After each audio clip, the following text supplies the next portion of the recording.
Perkenankan Pak Pur, mohon izin kami dari kampus Tiami memohon kepada pimpinan Direktorat Perpajakan Internasional untuk melaksanakan wawancara yang digunakan dalam rangka penulisan tesis di Institut Setiami, Pak Pur. Dan penelitian ini mengangkat judul analisis pengawasan pembebanan bunga untuk mencegah tax avoidance sebagai upaya meningkatkan penerimaan pajak pada KPP PMA 4. Saya berharap Pak Pur berkenan untuk berpartisipasi untuk memberikan jawaban atas pertanyaan yang terdapat pada lembar wawancara dan digunakan untuk keperluan akademis. Oleh karena itu sangat mengharapkan kejujuran Bapak atau Ibu dalam memberikan jawaban. Adapun petunjuk wawancaranya, Pak Pur, simaklah pertanyaan-pertanyaan dengan seksama dan teliti sebelum memberikan jawaban. Kemudian dimohon berilah tanggapan dengan jujur agar hasil wawancara ini menunjukkan kondisi yang sebenarnya. Untuk yang pertama Pak Pur, mungkin saya mau bertanya nama lengkapnya siapa Pak Pur? Maaf, dari Direktorat Perpajakan Internasional. Muhammad Purwanto. Jabatannya apa Pak Pur? Kepala Seksi Pencegahan dan Penanganan Sengketa Pajak Perpajakan Internasional 2. Oke, terima kasih Pak Pur. Ya, kita untuk menghemat waktu langsung ke pertanyaan pertama. Bagaimana pendapat Pak Pur mengenai fenomena tax avoidance di Indonesia saat ini? Ya, kembali lagi kalau terkait dengan tax avoidance, kita memang concern di sini, concern di bagaimana menangani tax avoidance ini, karena apalagi terkait dengan transfer pricing ya, karena berdasarkan data dari OECD juga bahwa tax avoidance ya ataupun tax planning melalui tax planning baik yang agresif maupun yang memang masih dalam ranah ketentuan itu memang yang paling populer menggunakan tools transfer pricing karena dia artinya abu-abu lah, artinya itu merupakan tools yang paling halus lah untuk melakukan tax avoidance. Oke, lanjut nomor 2, seperti diketahui bahwa tin capitalization merupakan salah satu bentuk tax avoidance. Bagaimana pendapat Pak Pur mengenai fenomena praktik tin capitalization di Indonesia, Pak Pur? Ya, kalau tin capitalization kan kita sudah punya tools ya terkait dengan pasal 18 ayat 1 Undang-Undang PPH yang saat ini sudah di amandemen ya atau sudah disempurnakan dengan Undang-Undang HPP ya. Jadi tetap hanya demikian. Kenapa concern kepada tin capitalization ini? Itu kan rekomendasi dari BEPS Action 4 bahwa salah satu yang memang harus diantisipasi. Jadi fenomena tin capitalization bukan fenomena yang hanya terjadi di Indonesia juga. Jadi ini memang sudah direkomendasikan juga oleh BEPS Action bahwa kita harus menghandle ini, menghandle adanya tax avoidance melalui tin capitalization ini dengan baik. Oleh karena itu di Undang-Undang HPP kita perluas. Jadi ketentuan terkait dengan tadinya menggunakan hanya debt to equity ratio. Nah, sebenarnya Direktur Jenderal Pajak saat ini mempunyai kewenangan yang diperluas. Artinya kita di Undang-Undang HPP tidak menyebutkan metodenya. Kalau dulu kan langsung menyebut melalui perbandingan utang dan modal. Di Undang-Undang HPP kita metode yang kita akan terapkan itu lebih diperluas. Walaupun nanti arahnya kita akan menggunakan EBITDA. Ya. Ini sekedar ini aja bahwa kita sedang proses penyusunan. Jadi direct ya nanti membandingkan antara biaya pinjaman, bukan hanya interest ya, biaya pinjaman dengan earning before interest, tax, depreciation, and amortization. Jadi di direct ya, kalau dulu melalui perbandingan antara hutang dan modal, nantinya kita akan mengarah kepada penggunaan pembatasan biaya pinjaman melalui perbandingan antara interest dibandingkan dengan EBITDA. Terima kasih.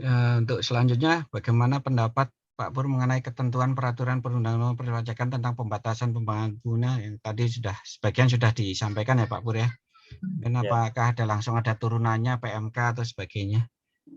Ya, walaupun ini dalam proses penyusunan ya, namun demikian kita tetap akan mengatur terkait dengan tin capitalization ya, walaupun belum disetujui oleh pimpinan kita sendiri ya secara substansi menggunakan EBITDA, tapi sesuai dengan rekomendasi BEPS Action 4, arahnya itu kita menggunakan perbandingan antara interest dengan EBITDA yang nantinya akan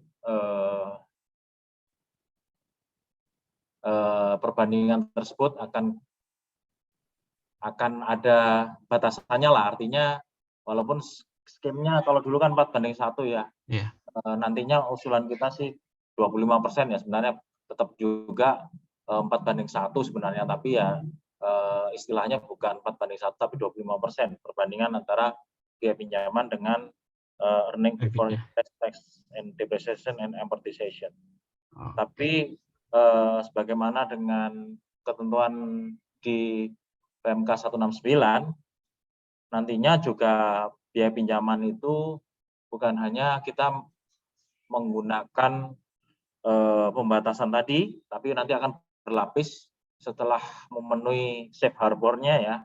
Artinya syarat tadi, misalnya kalau nanti goal ketentuan kita 25%, nanti juga setelah itu biaya pinjaman masih dapat dilakukan pengujian lagi melalui arm's length-nya ya, kewajaran biaya pinjaman. Artinya tahapan pertama safe harbor-nya tidak melihat bahwa itu transaksi hubungan istimewa atau bukan, harus memenuhi 25% dulu, baru kemudian kita uji kewajarannya berdasarkan pasal 18 ayat 3 PKKU biasa untuk terkait dengan biaya pinjaman. Oke, berarti struktur PMK-nya kemungkinan akan sama dengan PMK 169, hanya beda yang DER tadi itu Pak ya? Kira-kira sama, tapi ini lebih ke arah ke direct ya. Kalau dulu kan perbandingan utang dan modal tidak langsung ya, 4:1, baru kemudian diasosiasikan dengan nilai biaya pinjamannya. Oke. Untuk pertanyaan berikutnya, sebagaimana diketahui bahwa Direktorat Perpajakan Internasional merupakan unit teknis di kantor pusat DJP yang mengurusi mengenai perpajakan internasional, termasuk diantaranya mengenai tax avoidance yang terkait dengan bunga pinjaman. Apakah terdapat guidance yang telah diterbitkan oleh Direktorat Perpajakan Internasional terkait pelaksanaan pengawasan pembebanan bunga, Pak? Ya, saat ini sudah ya, artinya sepanjang nanti ketentuan baru belum diundangkan, karena di Undang-Undang HPP itu kita menyebutnya diatur dalam peraturan menteri ya, jadi ketentuan yang lama masih berlaku sebelum ketentuan yang terbaru akan diterbitkan. Jadi masih dasarnya adalah PMK 169 perbandingan utang dan modal. Oke. Nah, kalau itu tadi teknisnya nomor 5 sudah dijawab sih tadi Pak, dalam hal telah diterbitkan, mohon dijelaskan mengenai guidance pelaksanaan pengawasan pembebanan bunga tersebut. Jadi masih pakai guidance selama PMK 169 tadi itu Pak ya? Iya. Oke. Apakah guidance tersebut telah disosialisasikan kepada para AR sebagai pegawai yang bertugas melakukan pengawasan kewajiban perpajakan wajib pajak yang lama mungkin ya Pak ya? Ya tentu saja sudah ya. Kita kan ada juga per 25-nya ya, kalau nggak salah ya, agak lupa saya. PMK 169 dan per 25. Kita sudah mensosialisasikan, bahkan di dalam konteks gugus tugas kita juga sudah menurunkan data ya terkait dengan data perbandingan utang dan modal yang untuk ditindaklanjuti ya apabila nilai di atas 4:1. Jadi di ranah gugus tugas juga data-data terkait dengan DER tersebut juga perhatian utama ya yang harus ditindaklanjuti, karena itu kan gampang ya ditindaklanjuti ya, artinya nggak masuk 4:1, selisihnya itu dikoreksi. Ya, Pak ya. Oke. Pertanyaan nomor 7, apakah terdapat pelatihan rank rutin diselenggarakan oleh Direktorat Perpajakan Internasional yang bertujuan untuk meningkatkan pengetahuan dan pemahaman para AR dalam melaksanakan pengawasan pembebanan bunga, Pak?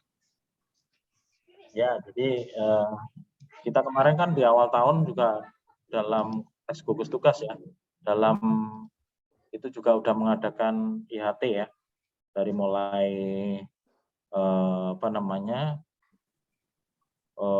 tahapan pertama ya, sampai dengan tahapan terakhir ya terkait dengan PKKU ya, prinsip kewajaran kewajiban usaha. Kita sudah melakukan IHT dan khusus untuk pembayaran biaya bunga ini ya izin ya, mungkin ini konteksnya kalau bisa pembebanan biaya pinjaman ya bisa lebih luas ya. Ya, Pak. Kan sempit hanya bunga saja ya, karena biaya pinjaman juga ada diskonto, ada basic course terkait dengan hal tersebut. Jadi, namun demikian kalau memang nanti konsentrasi Mas Sabto terkait dengan pembayaran bunga ya nggak apa-apa sih. Tapi kita, terutama saya dari gugus tugas saya di tim 4, saya seringkali memang menekankan kepada kawan-kawan karena saya sendiri dulu pengalaman di PMA 4 terkait dengan hal ini. Ya ada beberapa yang berhasil kami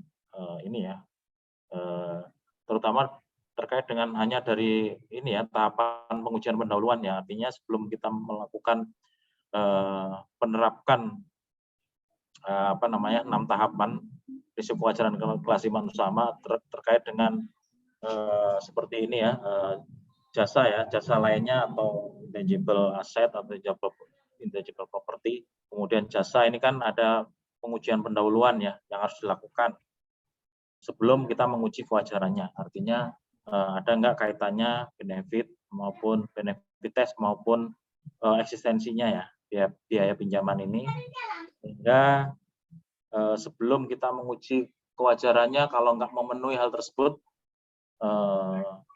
sebenarnya nggak bisa diakui biaya pinjamannya, bahkan kita bisa merekarakterisasi. Jadi biaya pinjaman karena tadi kan idenya tim capitalization ya. Jadi skema tersebut memang ditujukan untuk memperkecil capital ya dengan cara itu tadi. Kalau membebankan dalam men-treat menjadi pinjaman itu kan dia bisa membebankan biayanya dan kemudian pembayarannya bisa jadi itu merupakan dividen terselubung. Jadi penting sekali bahwa pengujian pendahuluan tersebut ditekankan ya, artinya apakah eksistensinya, benefit maupun karakteristik sebuah pinjaman dipenuhi apa atau tidak. Jadi kawan-kawan juga harus mempelajari juga ya, misalnya KUH Perdata ya, sebuah perikatan terkait dengan pinjam meminjam itu bisa menjadi rujukan kita menguji pendahuluan tadi. Kalau memang nggak bisa memenuhi itu adalah karakteristik sebuah pinjaman, kawan-kawan bisa merekarakterisasi menjadi sebuah 18 ayat 3 kan, menjadi penyertaan modal. Dan itu sesuai dengan ide bahwa kita mencegah penghindaran pajak melalui tin capitalization tadi. Nah, kita kalau belajar di internasional juga ini concern terkait dengan tin capitalization ini sangat tinggi karena bahkan skemanya bisa berlapis-lapis ya, bisa tingkat-tingkat sehingga sangat sulit sebenarnya mengindikasikan ini sebenarnya ada hubungan afiliasi atau tidak. Nah itu lebih sulit lagi. Jadi memang mungkin kalau kita ketemu di dalam negeri sederhana ya, tapi kalau sudah meliputi skema yang misalnya empat negara gitu, berlapis-lapis, kita bahkan mengindikasikan ada enggak hubungan istimewanya itu sangat sulit. Apalagi kalau back to back gitu ya, pakai pihak ketiga untuk ngutangi gitu ya Pak Pur ya? Iya. Itu memang sebuah skema yang ini ya, yang umum. Bahkan ya kalau kita ini baca dulu ya, seperti kasus yang besar itu kan PLN ya, yang membuat namanya itu badan usaha di Belanda ya, Majapahit. Kasus PLN juga sebenarnya skemanya masih seperti inilah sebenarnya. Cuma bertingkat-tingkat dan dia sandwich lah, artinya skemanya menggunakan skema gabungan, tidak hanya tim capitalization saja. Kompleks ya Pak ya? Ya. Oke Pak, untuk yang terakhir mungkin Pak Pur, adakah saran atau masukan dari Pak Pur terhadap kegiatan pengawasan beban bunga yang dilakukan oleh ARKPP PM4 Pak Pur? Wah, kalau saya sih banyak ini di PM4 nih, karena saya juga ngalami ya. Artinya kawan-kawan harus concern nih di PM4 terkait dengan kalau kondisi wajib pajak rugi tapi memberikan rugi tapi disuntik pinjaman terus dari pemegang saham. Nah, sebenarnya itu ada sesuatu ya, walaupun belum tentu karena sebabnya adalah karena ini bisa saja gabungan. Artinya di Indonesia menjadi cost center, namun demikian menjadi lebih memperparah ruginya adalah pembayaran biaya pinjaman ini sebenarnya gitu. Dan sebenarnya nggak make sense juga. Kita harus concern tadi itu apakah ini karakteristik sebuah pinjaman, itu kan salah satu indikasi ya, WP rugi bertahun-tahun disuntik terus tapi hidup terus sampai dengan berpuluh-puluh tahun gitu. Iya. Nah, itu kan sebenarnya ownernya dapat apa kalau kita pikir kan? Gitu. Ya, nggak masuk logika bisnis ya. Karena bukan hanya biaya pinjaman juga sih, dijadikan cost center, dikasih margin yang tipis saja untuk Indonesia, remunerasi yang kecil saja. Kita misalnya biasanya ya tol manufacture, kita uang jahit aja, nanti pakai hub, jualnya, ngambilnya untungnya besar di luar negeri dengan mekanisme tarif yang lebih rendah, hubnya tadi misalnya di Singapura atau di mana negara dengan ini tarif pajak yang lebih rendah, dan juga menggunakan biaya pinjaman ini memperparah, artinya memperparah ruginya gitu. Jadi cost center terus menerus, tapi masih hidup. Jadi concern lah di sini. Ini saya banyak itu di PM4, saya yakin waktu itu yang terakhir saya waktu itu di WP itulah lupa saya namanya yang sepatu. Yang Braski mungkin ya. Itu sama Mbak yang kecil-kecil itu lupa aku. Aduh. Sebelahnya Mbak itu Mbak Prima, sama Mbak Prima kemarin waktu itu kan WP-nya apa itu kan sampai dia tak suruh buktikan harus uang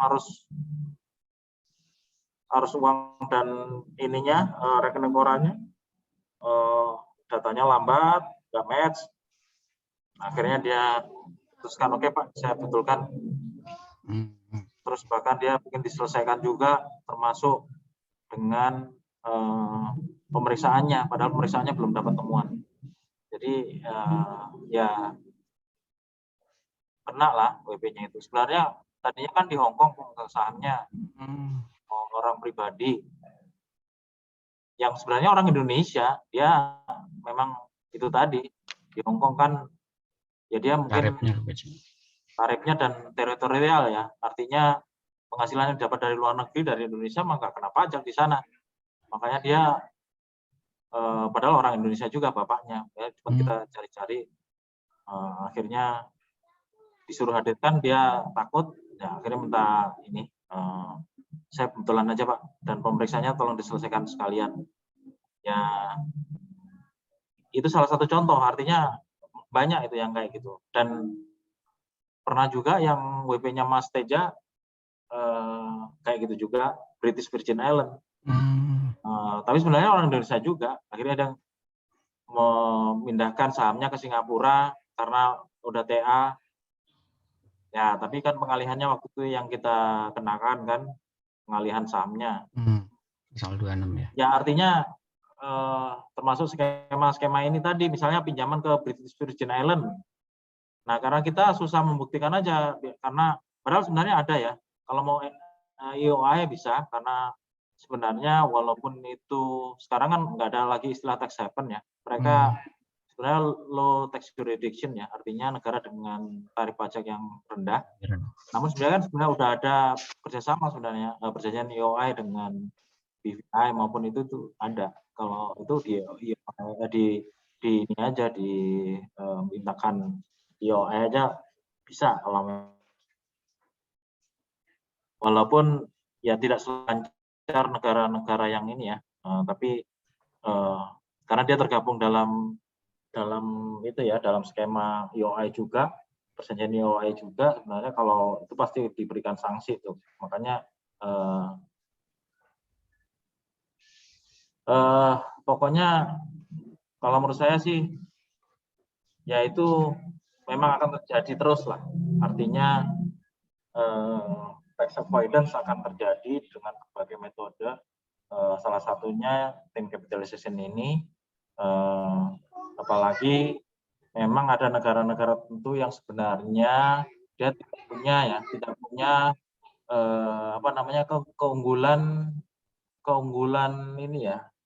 keunggulan asli lah, misalnya sumber daya alam kemudian dan sebagainya. Jadi akhirnya dia menggunakan daya tarik tadi itu, daya tarik perpajakan ya, misalnya dengan tarif yang lebih rendah, kemudian fasilitas-fasilitas yang luar biasa. Seperti Singapura itu kan juga menjual itu. Tarifnya memang 16%, tapi bisa jadi 7% tuh karena fasilitas-fasilitasnya banyak fasilitas ya, pengurang ya jadinya.